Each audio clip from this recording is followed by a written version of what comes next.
कोयला वाले हनुमान मंदिर पर चल रही श्रीमद् भागवत कथा में व्यास जी बोले, पति पत्नी मिलकर संकीर्तन करें तो गृह कलेश कभी नहीं होगा। आजकल गृहस्थी में तनाव और कलेश आम समस्या हो गई, लेकिन जिस घर में पति पत्नी मिलकर भगवान के नाम का संकीर्तन करते हैं उस घर में कभी कलेश नहीं होता और आनंद ही आनंद रहता है। बच्चों को भी साथ बैठाकर पूरा परिवार संकीर्तन करे तो घर में खुशहाली छा जाएगी और बिना मांगे सब कुछ मिल जाएगा। यह विचार नवीन बिहारी महाराज ने कोयला वाले हनुमान मंदिर पर चल रही श्रीमद् भागवत कथा के दौरान व्यक्त किए। उन्होंने कहा कि जो लोग कहते हैं कि हमें भगवान नाम के संकीर्तन का समय नहीं मिलता, वे बहानेबाजी करते हैं, क्योंकि भगवान नाम के संकीर्तन के लिए अलग से समय की जरूरत ही नहीं है। अपने नित्य काम करते हुए संकीर्तन किया जा सकता है। घर की सफाई करते, कपड़े धोते, खाना बनाते और वाहन चलाते भगवान नाम का संकीर्तन किया जा सकता है। सदैव मन में भगवान का स्मरण करते रहें, जीवन कल्याणकारी हो जाएगा। पंडित नवीन बिहारी महाराज ने बताया कि शाम के समय कभी शयन नहीं करना चाहिए। ऐसा करने से अगले जन्म में अजगर योनि मिलती है। जिसके पति प्रदेश में है, ऐसी स्त्रियों को संध्या समय श्रृंगार भी नहीं करना चाहिए। यहाँ तक कि संध्या समय पढ़ना भी नहीं चाहिए। इस मौके पर मंदिर के पुजारी संतोष भैया, कथा पारिचा सुंदरलाल दीवान, लीलावती वगैरह, रूमाली आदराम, टीकाराम, राम बेटी, बंटी, जसवंत सहित सैकड़ों संख्या में श्रद्धालु मौजूद थे। राजा परीक्षित ने जीवन में कभी शिकार नहीं खेली, कभी राजा परीक्षित ने हिंसा नहीं करी, पर जैसे ही जरासंध का मुकुट लगाया राजा परीक्षित को मन शिकार विचार करना है आप सब। अगर ऐसे अपराध अगर कोई व्यक्ति करता है तो जान लेना कि उसके घर में कहीं न कहीं पाप का धन रखा है। आज राजा परीक्षित को वो भोगना पड़ा और जैसे ही जरासंध का मुकुट श्री राजा परीक्षित ने अपने माथे पर रखा, जाकर के सीधा गंडकी नदी के किनारे, विचार करना आप सब, नदी भी साफ होना नहीं है, गंडकी नदी का किनारा है जहाँ का एक एक पत्थर भगवान नारायण का रूप है। सालग्राम की बटोलिया कहलाता है। इतना महत्व है गंडकी नदी के जल का कि जिस पत्थर से स्पर्श हो जाती है वो पत्थर सालग्राम बन जाता है।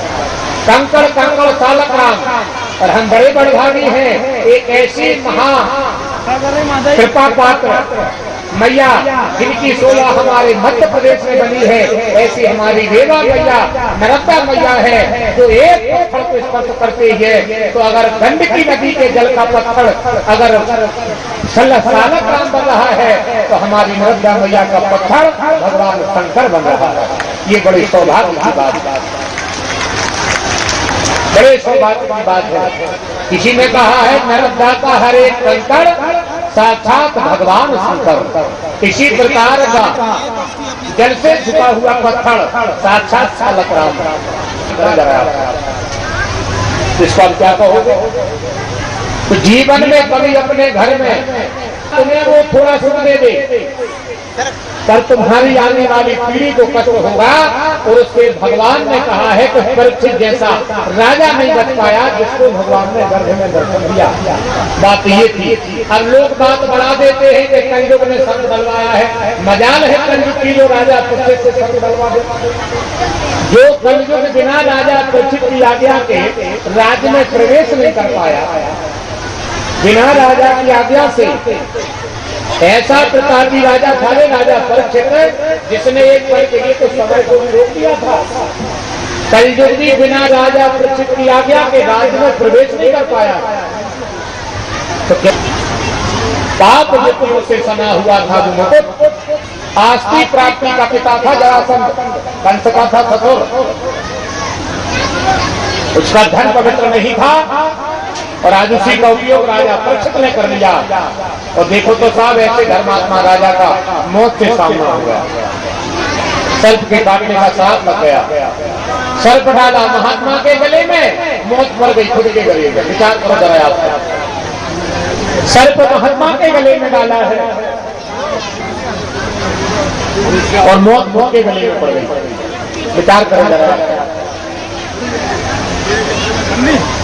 तो सीधा सा बात है जीवन का सिद्धांत, अपने घर में कभी भी असहाय का भाग, अपंग विकलांग, किसी का भाग अपने घर में गैया का, बोरी का, गरीब का, किसी का भाग छीन करके अपने घर में रख करके नहीं जाना, ठीक 2 पीढ़ी बाद उसी परिवार को कष्ट होना चालू हो जाता है। उसमें ज्यादा समय नहीं लगता है। काम किया था भीम ने, भोगने को ना भी परीक्षित ने भोगो।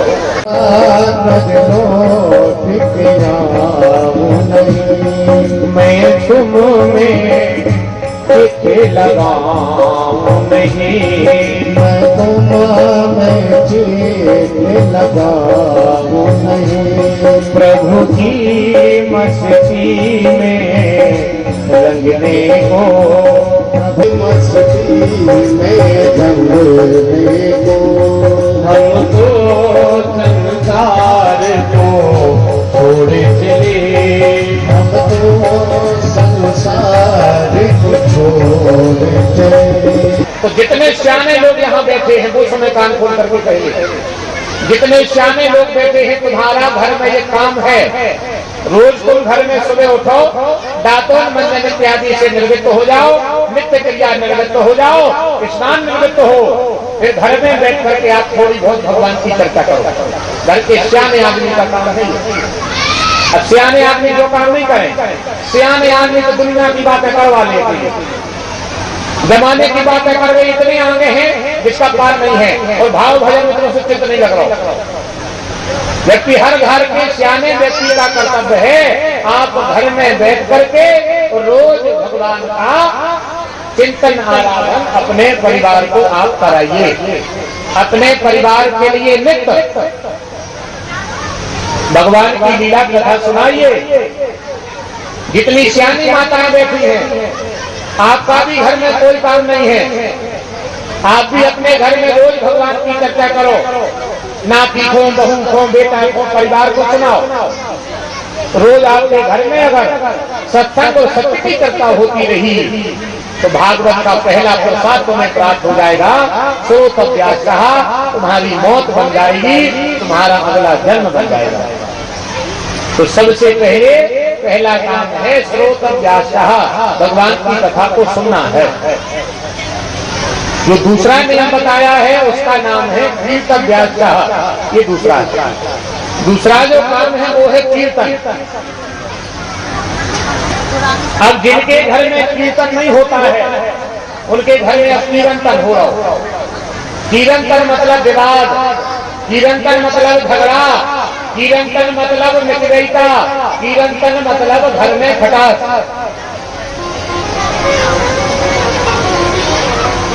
अगर आप अपने घर में नित्य कीर्तन करने लगो भगवान का तो तुम्हारे घर में कीर्तन का समय नहीं आएगा कभी। पर कीर्तन बंद कर दिया, भजन बंद कर दिया भगवान का, कीर्तन गृहस्थी को जो पति पत्नी है उनका नित्य का नियम है एक घड़ी में आधी घड़ी पर भगवान का नाम जाप करना चाहिए। अब कोई नहीं करता, ना तुम करते हो ना तुम्हारा पति करता है, न तुमने कभी पति से कहा ना पति ने तुमसे कहा, तो काय को पति पत्नी बने एक दूसरे के फिर लड़वे, अकेली गाड़ी खावे, अकेले जमाने की बातें कर पति पत्नी बने हो क्या? नहीं। द्वादश अक्षर मंत्र पुनीत कहीं सहस्र राग और वासुदेव मंत्र दंपति सबसे पहले तुम दृष्टि से अगर दृष्टि जीवन में आए हो तो संकल्प करके आए हो कि भगवान का भजन करेंगे, दोनों पर नहीं कर रहे। केवल लड़ाई मची है हर घर में लड़ाई है, और सब में ज्यादा लड़ाई पति पत्नी में हो रही है। सब में ज्यादा विवाद पति पत्नी में आज की स्थिति में, और विवाद केवल इतना था, पत्नी हमेशा पति से कहती है तुम आज तक हमें समझे में, पत्नी का पहला सूत्र तुम आज तक हमें समझे में, और पति भी कह रहे हो तुम आज तक हमें न समझी, तो कभी समझ हो सकता जब कविता हो जब समझ हो। 20 साल जीवन के विवाह में निकल गए, कभी किसी पति से पूछो, कभी किसी पत्नी से पूछो, बहन जीवन कैसा चल रहा है, महाराज हम भोग रहे हैं जैसे तो हम विचार करना साथ कराइए हर गृहस्थी का। आप किसी से पूछ लो, किसी बहन से पूछो, बहन बताओ घर परिवार की व्यवस्था कैसी चल रही है, दाम्पत्य कैसा चल रहा है, तो वो लोग यही कहेंगे हम सांगरिया भोग रहे और सांगरी मर जाते। विचार कर हर गृहस्थी में और होती तो मर जाती, हम भोग रहे। किसी पति से पूछो जीवन कैसा चल रहा है, अरे यार क्या बताए, संसार समझाना घरवाली को नहीं समझा पा रहे। ये पति का संसार को समझा दिया, पत्नी को नहीं समझा पा रहे। और मैं आपको बता दूं कुछ काम जीवन में बड़े कठिन है। हाँ, शायद है निर्णय कोई कर ले, कुछ काम जीवन में बड़े कठिन है, शायद है कि कोई कर पाए। अब तुम लोग कोई कर पाओ तो बताना, मैं बता रहा है। मच्छर को ड्रेस कौन बना सकता है, मच्छर को ड्रेस कौन सिल सकता है, ये काम कठिन है। मच्छर की ड्रेस बनाना, चींटी को लिपस्टिक लगाना, चींटी के लिए लिपस्टिक लगाना बड़ा कठिन है, मच्छर को ड्रेस पहनाना बड़ा कठिन है, बंदर को डाल पर गिनना बड़ा कठिन है, मेंढक को तराजू पर तोलना बड़ा कठिन है, हाथी को गोद में बिठाना बड़ा कठिन है, तो पत्नी को समझाना बड़ा कठिन है। शायद ही है कोई पति जो अपने पहाड़ पर लगा कोई समझा। सबसे कठिन काम है संसार में पत्नी को समझाना। अगर कोई पति ये कर ले तो मानो बहुत कर लिया, नहीं समझा पाते। क्यों? ना जाने ऐसा कौन सा भाव है भीतर, तो भैया भीतर बारों की चलत। और बात बिल्कुल सही है, मैंने कही भैया हम हमारी नहीं कह रहे। अब ये कथा सुनो, शंकर जी की नहीं चली पार्वती के मारे, और दादा की नहीं चली दीदी के मारे, ब्रह्मा जी की नहीं चली सरस्वती के मारे। हमने कहा तुम गए थे घर तुम्हारी अच्छी तरह तो पत्नी तुम्हें ले ला थी। फिर लगे यार गुरु हम तुम्हें क्या बताएं, जो कुछ हम भोग रहे हैं हम जाना, तो हमने तो हमें में शामिल हो क्या लगे हो।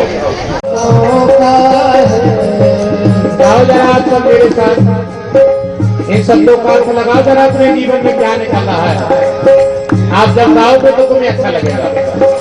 क्या कह रहे हो आप भगवान से, आज बुखार नहीं करो, कान नहीं करा रहे, आंखें नहीं करा रहे, शरीर स्वस्थ है, भोजन बना रही हो, तो भगवान से प्रार्थना कर ले। अभी भजले, अभी भजले, अभी भजले का मौका है, अभी भजले, अभी भजले का मौका है। राधे श्याम राधे श्याम राधे श्याम राधे श्याम राधे श्याम राधे श्याम राधे श्याम राधे श्याम। मन पंछी उड़े रे जब पाले सुआ उड़े रे, मन पंछी उड़े जब पाले सुआ उड़े रे, मन पंछी उड़े रे जब पाले सुआ उड़े रे।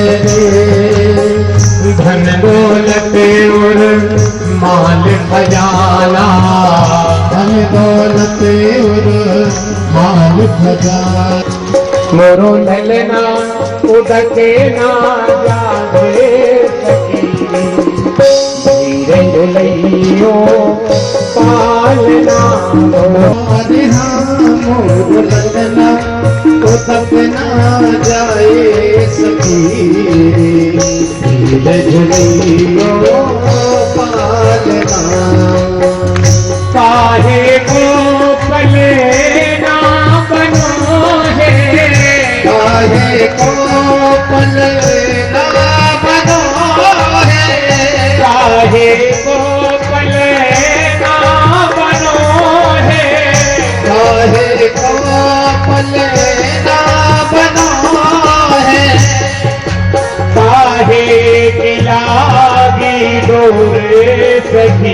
धीरे झुलैयो पालना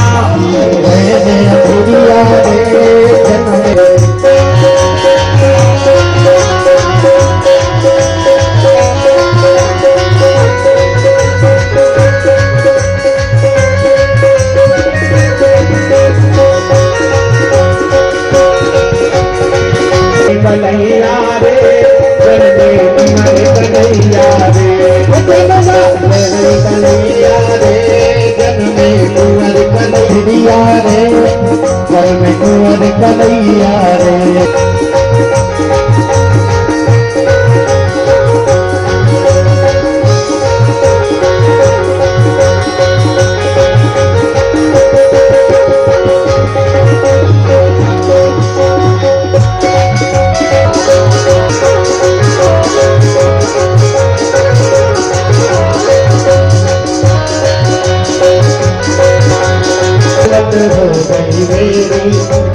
तेरे नाम की ओर मैं तो नाचूंगी के बाजार में ऐसी हालत हो गई मेरी ऐसी हालत है प्यार में ऐसी हालत धीरे धीरे धीरे धीरे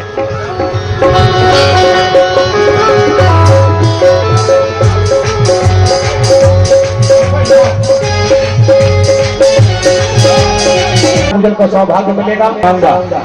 आप सबको आज उत्सव मनाना था, इसलिए मैंने और आने वाले जो 12 साल की महाराज जी ने बात कही है, तो 12 साल बाद तो ये ऐसा सिद्ध स्थान होगा कि हम लोग उसकी कल्पना भी नहीं कर सकते। केवल कृपा अगर किसी की है तो कोला वाले हनुमान जी महाराज की है। हम सब उनके चरणों में बारंबार हाथ जोड़कर प्रणाम करें। एक बार जोरदार तालियों के साथ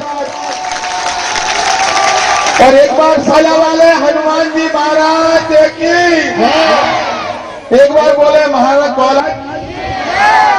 आप सब लोग बोलिए कोला वाले हनुमान जी महाराज।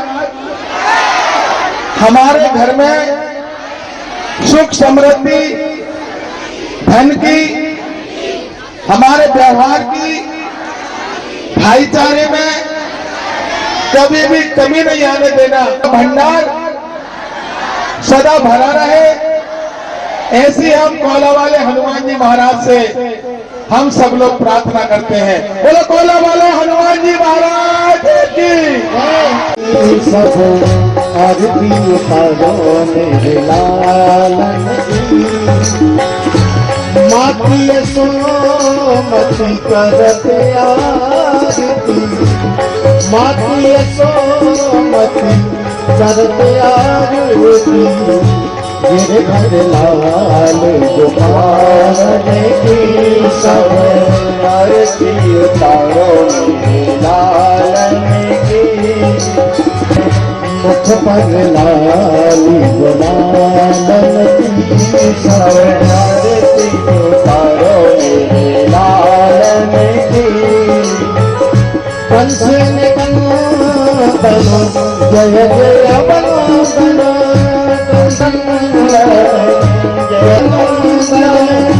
कृष्ण कृपालु दयालन की सब आरती उतारो मेरे लालन की सब आरती उतारो मेरे लालन की सब आरो मेरे लाल की